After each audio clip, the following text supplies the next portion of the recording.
யார் இவர் நிகழ்ச்சி நேயர்களுக்கு எங்கள் அன்பின் வணக்கங்கள்.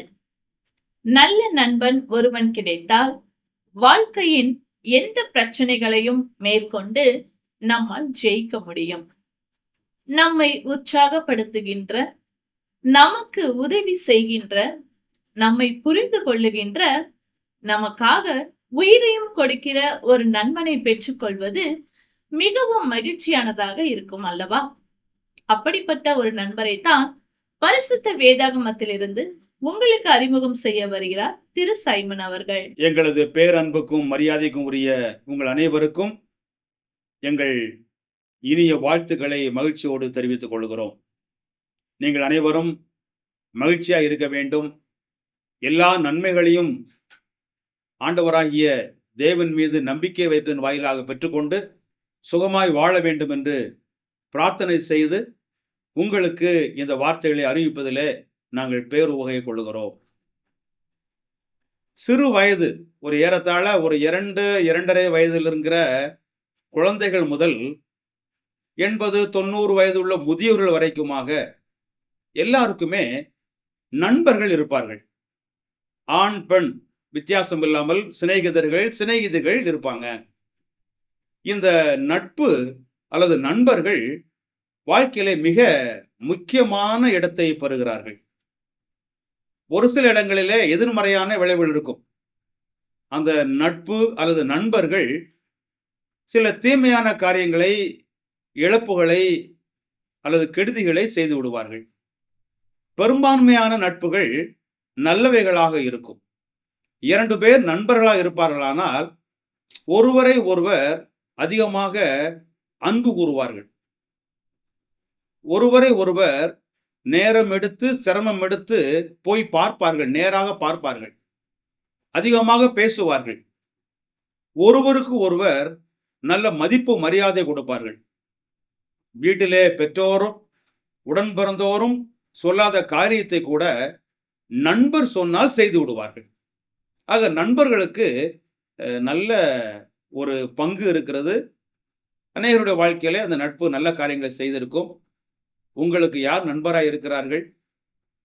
பொதுவாக சொல்வார்கள், உன்னுடைய நண்பர் யார் என்று எனக்கு சொல்லு, அப்பொழுது நீ யார் என்று உன்னை நான் சொல்லுகிறேன். அதனுடைய பொருள் என்ன? உன்னுடைய நண்பர்கள் எப்படிப்பட்டவர்களாக இருக்கிறார்களோ அப்படித்தான் நீயும் இருப்பாய். உனக்கு பொருத்தமான, உன்னோடு ஒத்துப்போறவர்கள் தான் உனக்கு நண்பர்களாக இருப்பார்கள். ஆகவே நண்பர்களை வைத்து நீ யார், நீ எப்படிப்பட்டவர் என்பதை சொல்லிவிட முடியும் என்று சொல்வது உண்டு. ஒருவேளை இந்த நண்பர்களினாலே நீங்கள் பாதிக்கப்பட்டிருக்கலாம், அல்லது உங்களுடைய பிள்ளைகளுடைய நண்பர்கள் மூலமாக பெற்றோராகிய நீங்கள் உங்களுடைய பிள்ளைகள் வாழ்க்கையில சில பாதிப்புகள் வந்திருப்பதையும் அனுபவித்திருக்கலாம். நட்பில் அன்பு இருக்கிறது. இந்த நட்பின் அன்பை குறித்து ஒரு சில காரியத்தை உங்களோடு கூட நாங்கள் சேர்ந்து சிந்திக்க விரும்புகிறோம். ஒரு ஞானியாகிய ஒரு மனிதர் நீதிமொழிகள் 17ஆம் அதிகாரத்தில் இந்த பைபிள் இப்படி சொல்லுகிறார். 17ஆம் வசனம் சொல்லுகிறார், சிநேகிதன் எல்லா காலத்திலும் சிநேகிப்பான். நண்பனாய் இருக்கிறவர் எந்த சூழலிலும் எந்த காலத்திலும் அன்பு கூறுவார் அல்லது சிநேகிப்பார்.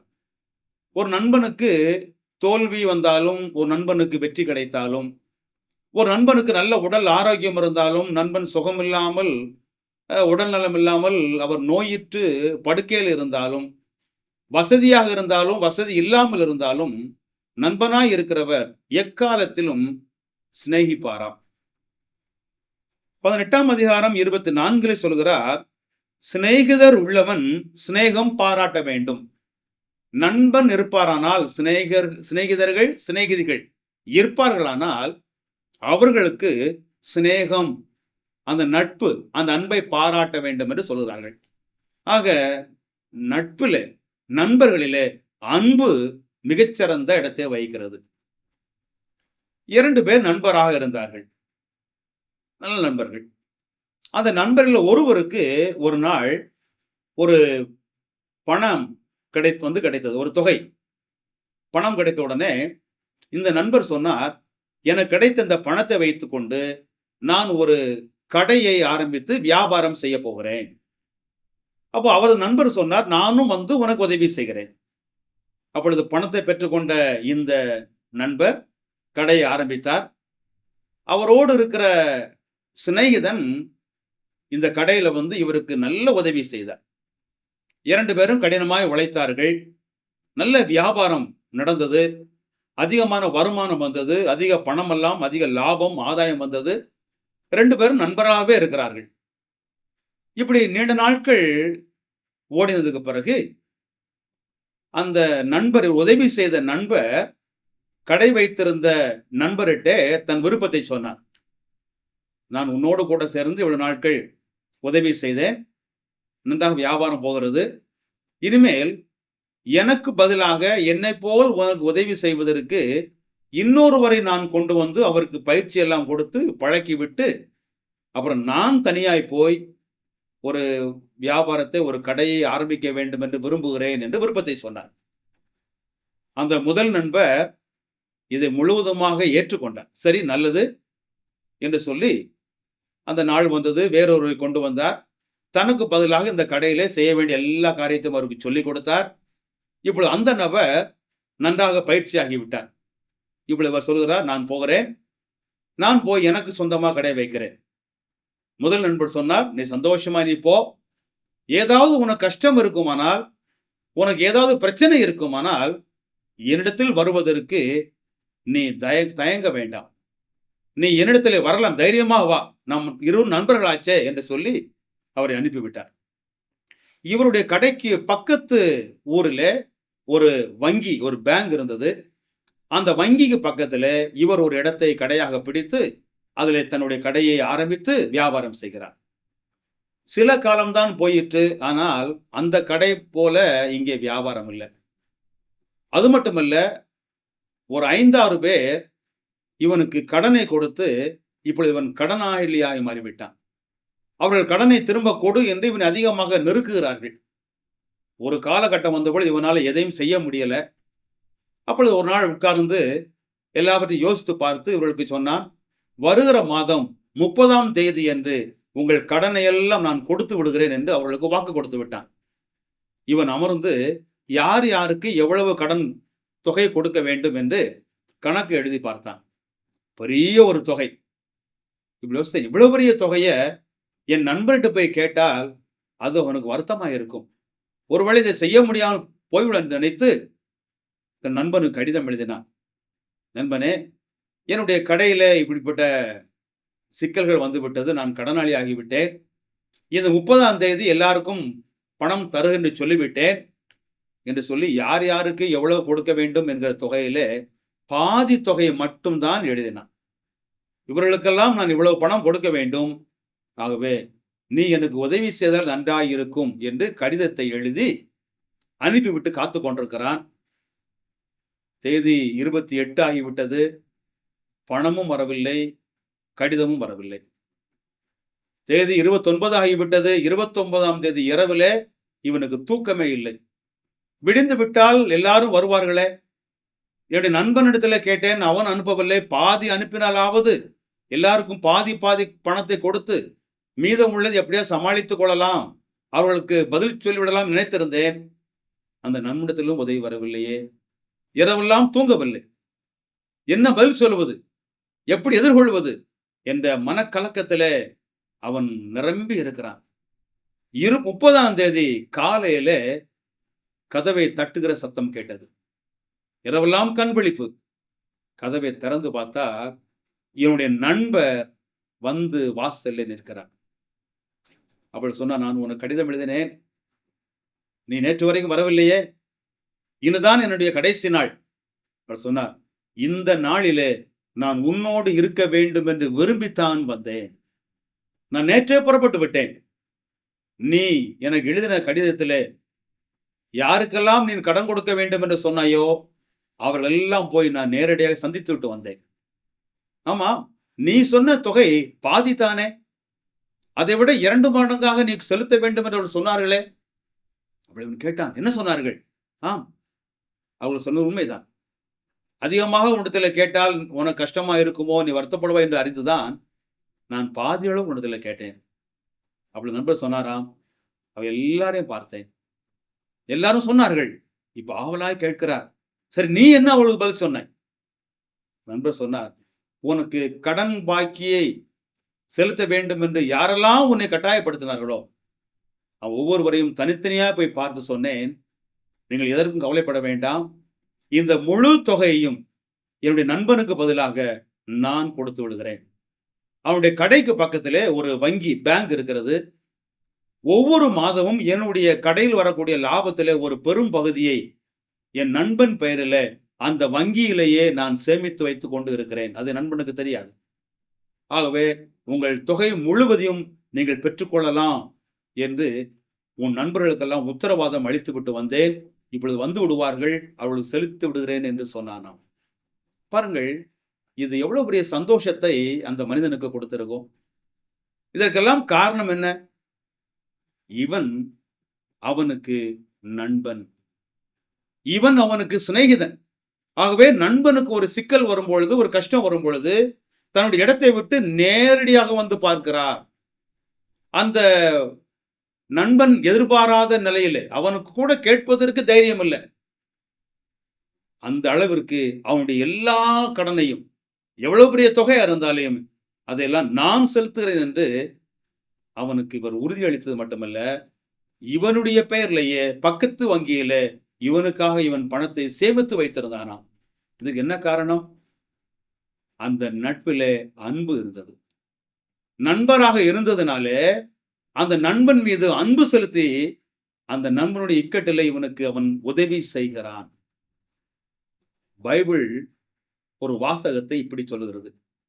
இயேசு கிறிஸ்து தம்முடைய சீஷரோடு உரையாடி கொண்டிருக்கும் பொழுது, யோவான் எழுதின நற்செய்தி நூல் 15ஆம் அதிகாரம் 13ஆம் வசனத்தில், ஒருவன் தன் சிநேகிதருக்காக தன் ஜீவனை கொடுக்கிற அன்பிலும் அதிகமான அன்பு ஒருவரிடத்திலும் இல்லை. நண்பராக இருந்தால் அன்பு இருக்கும். அந்த அன்பிற்கு ஒரு எல்லையை இங்கே இயேசு கிறிஸ்து சொல்லுகிறார். தன்னுடைய நண்பனுக்காக ஒருவன் தன் உயிரை கொடுப்பானானால் அதை பார்க்கிலும் பெரிய அன்பு, அதை பார்க்கிலும் மேலான அன்பு ஒருவரிடத்திலும் இல்லை. தன் நண்பனாக இருப்பதனாலே ஓடி வருகிறான். அவனுடைய கடனை எல்லாம் தான் செலுத்துவதாக பொறுப்பெடுத்துக் கொண்டு அதற்காக இவன் பணத்தையும் கொடுக்கிறான். ஆனா இங்கே சொல்லுகிறார், தன் நண்பனுக்காக ஒருவன் உயிரை கொடுத்தால் அதுதான் இருக்கிற அன்பிலே சிறந்த அன்பு.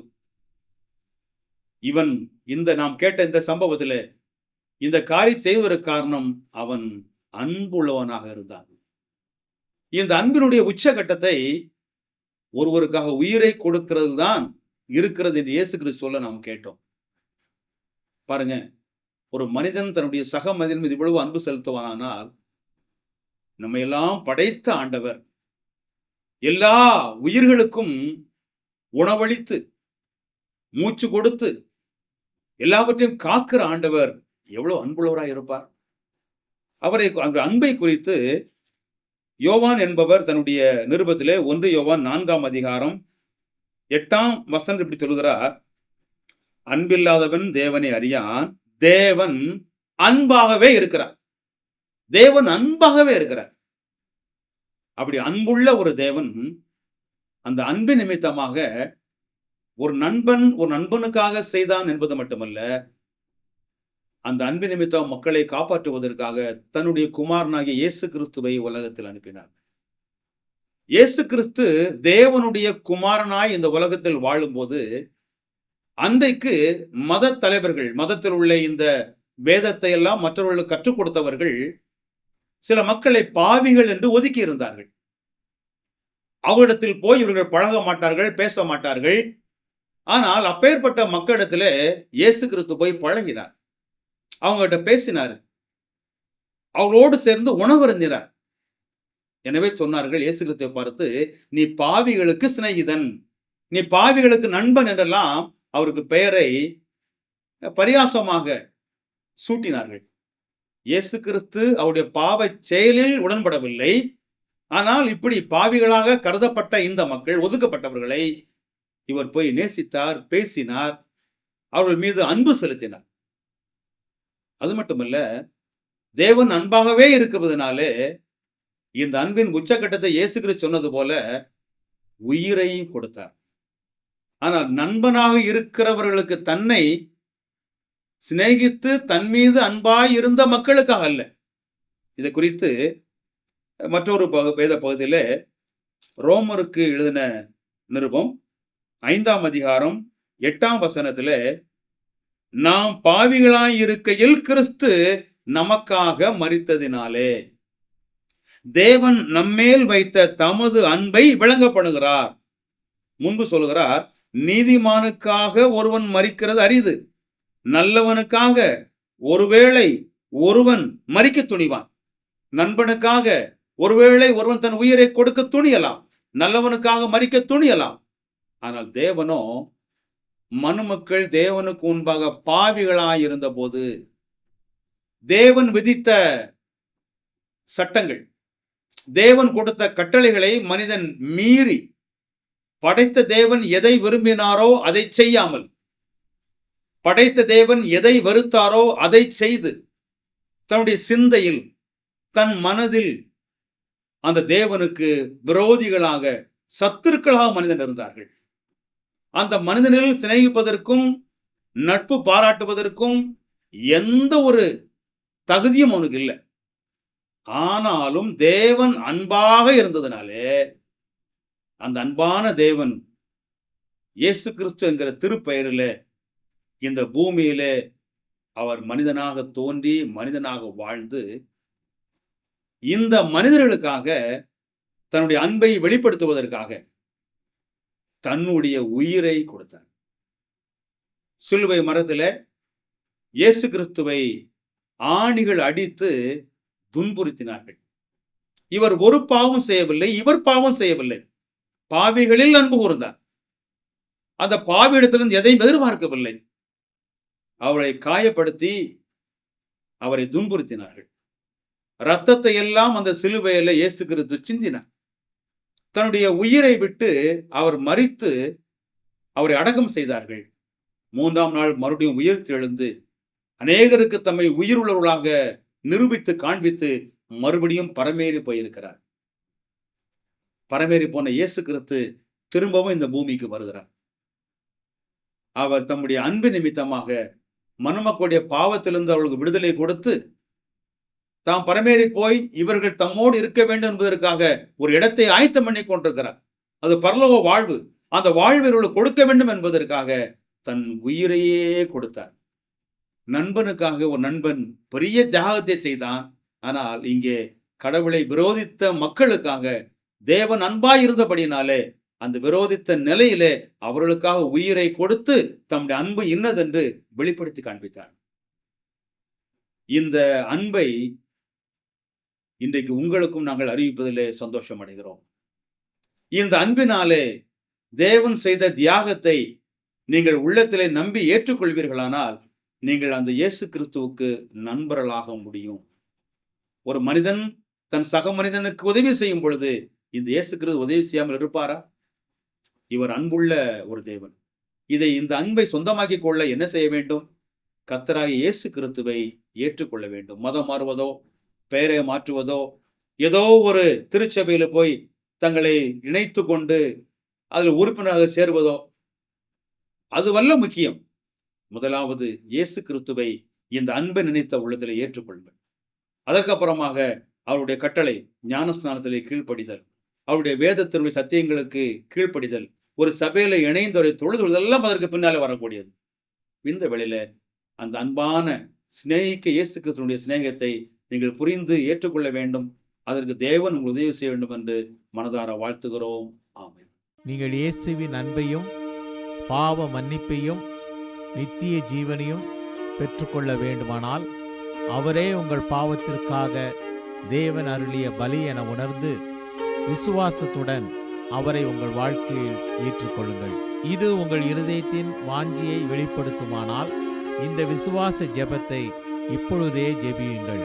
அப்பொழுது அவர் உங்கள் வாழ்க்கையில் வருவார். இது ஒரு ஜெபத்தின் மாதிரி.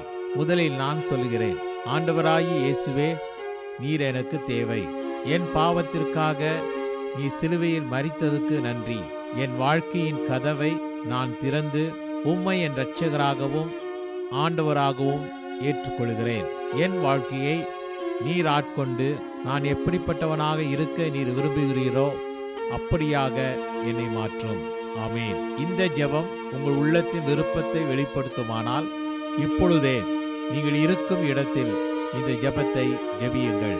நான் இந்த ஜெபத்தை ஒவ்வொரு வாக்கியமாக சொல்லும்போது நீங்களும் அமைதியாக சொல்லுங்கள். ஆண்டவராகிய இயேசுவே, நீர் எனக்கு தேவை. என் பாவத்திற்காக நீ சிலுவையில் மரித்ததுக்கு நன்றி.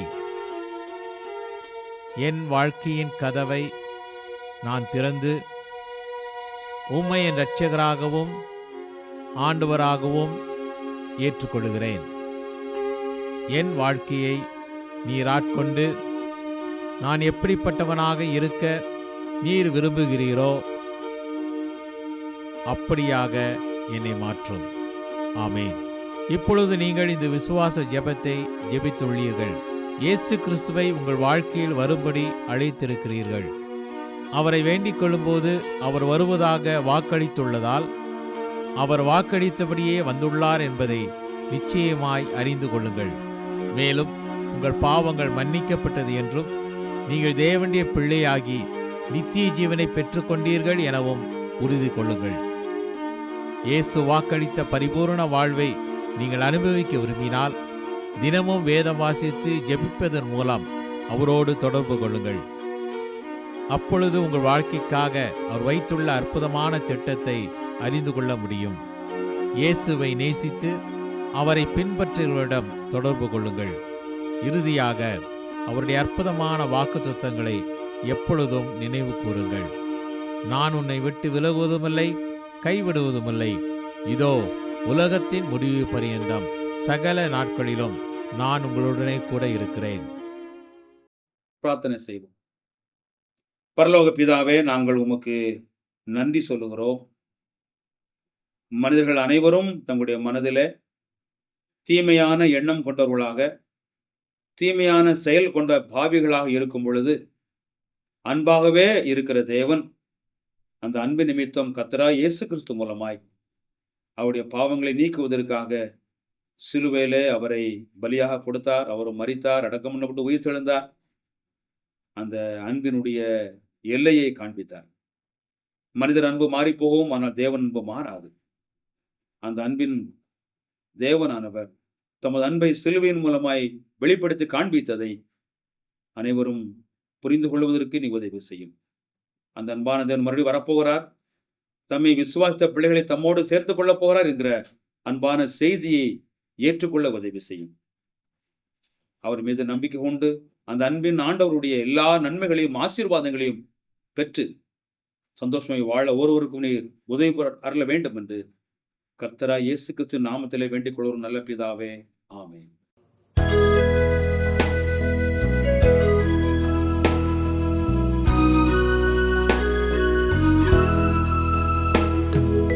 அன்பின் உருவம் ஆண்டவர் அழைக்கிறார், நீ அருகில் வா. தொய்ந்து போன உன் வாழ்வினை கேட்கிறார், நீ அருகில் வா. ஓடி வா, நீ ஓடி வா, கண் கலங்கியே நீ வா. தூரமாய் நிற்கும் உன்னை தான் அழைக்கிறார், நீ அருகில் வா.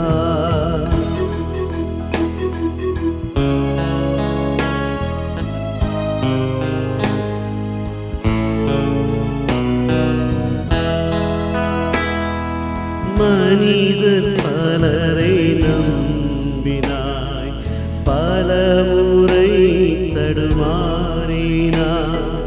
உற்றார் பெற்றார் அன்பெல்லாம் கனவு போன்று அகலுமே. ஓடி வா, நீ ஓடி வா, கண் கலங்கியே நீ வா. தூரமாய் நிற்கும்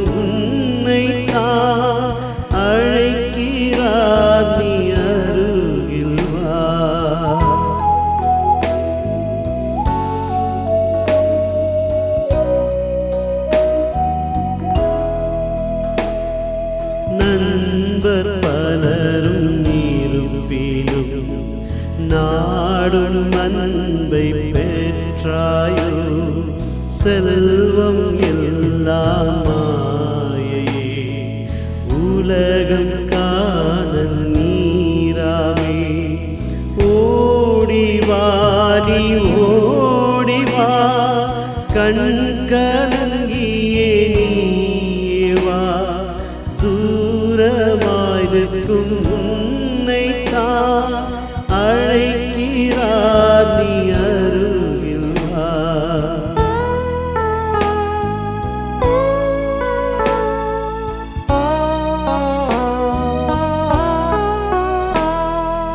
இன்னும் நொந்து போவானே, இன்றே அருகில் ஓடிவா. உள்ளம் குமுறும் உன்னையே தள்ளேன் என்றார், ஓடிவா. ஓடிவா நீ ஓடிவா, கண் கலங்கியே நீ வா. தூரமாய் நிற்கும் உன்னைத்தான் அழைக்கிறார், நீ அருகில் வா. ஓடிவா நீ ஓடிவா, கண் கலங்கியே நீ வா. தூரமாய் நிற்கும் உன்னைத்தான் அழைக்கிறார், நீ அருகில் வா. அழைக்கிறார், நீ அருகில் வா. அழைக்கிறார், நீ அருகில் வா.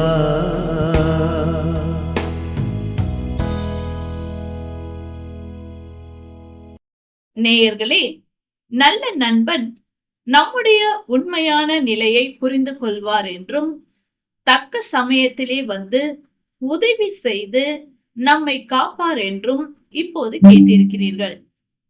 நண்பனுக்காய் தன் உயிரை கொடுப்பதிலும் அதிகமான அன்பு இல்லை. அன்புள்ள தெய்வமாகிய இயேசு கிறிஸ்து பாவிகளாகிய மனிதர்களை நேசித்து நம்மேல் அன்பு வைத்து பாவ தண்டனையிலிருந்து நம்மை மீட்க அன்பின் எல்லையாக தன் ஜீவனையே கொடுத்தார். தெய்வமான இயேசு கிறிஸ்து நமக்காக சிலுவையில் ரத்தம் சிந்தி மரித்தார். மரித்து அடக்கம் பண்ணப்பட்டு 3ஆம் நாள் உயிரோடு எழுந்து இன்றும் ஜீவிக்கின்றார். உண்மையான அன்பின் காரணமாக தன்னையே தியாகம் செய்த இயேசு கிறிஸ்துவின் தியாகத்தை நீங்கள் ஏற்றுக்கொண்டால் நீங்களும் அவரின் நண்பராகலாம். நீங்கள் செய்ய வேண்டியது ஒன்றே ஒன்றுதான். இயேசு கிறிஸ்துவே தெய்வம் என்றும் என்னுடைய பாவங்களுக்காக அவர் சிலுவையில் மரித்து அடக்கம் பண்ணப்பட்டு 3ஆம் நாள் உயிரோடு எழுந்தார் என்றும் நம்பிக்கை வைத்து உங்கள் தவறுகளை அவரிடம் அறிக்கையிட்டு அவரையே உங்கள் சொந்த தெய்வமாக ஏற்றுக்கொள்ளும் போது உங்கள் பிரச்சனைகளில் உங்களுக்கு உதவி செய்து உங்களுக்கு பரலோக வாழ்க்கையையும் தருவார். உண்மை நண்பரான இயேசு கிறிஸ்துவை உங்கள் நண்பராக ஏற்றுக்கொள்ள நீங்கள் தீர்மானம் செய்து விட்டீர்களா? இதை குறித்து மேலும் அறிந்து கொள்ளவும் உங்கள் கேள்விகள் மற்றும் சந்தேகங்களுக்கு விடை தெரிந்து கொள்ளவும் தயக்கமின்றி எங்களை தொடர்பு கொள்ளுங்கள். எங்கள் முகவரி: ஒளியும் வாழ்வும் இயக்கம், C26, ஜெய்நகர், திருவெரும்பூர், திருச்சிராப்பள்ளி 620013. அலைபேசி எண் 7598137441 மற்றும் 9487007441. Email ID tv@lala.org.in. நேயர்களே, உங்களுக்கு ஒரு உண்மை நண்பரை அறிமுகப்படுத்திய மகிழ்ச்சியுடனும் நம்பிக்கையுடனும் நாங்கள் விடைபெறுகிறோம். இந்த நிகழ்ச்சி உங்களுக்கு பயனுள்ளதாக இருந்தால் மற்றவர்களுக்கும் பகிருங்கள். ஒளியும் வாழ்வும் இயக்கத்தின் சார்பாக உங்களுக்கு எங்கள் வாழ்த்துக்கள். நன்றி, வணக்கம்.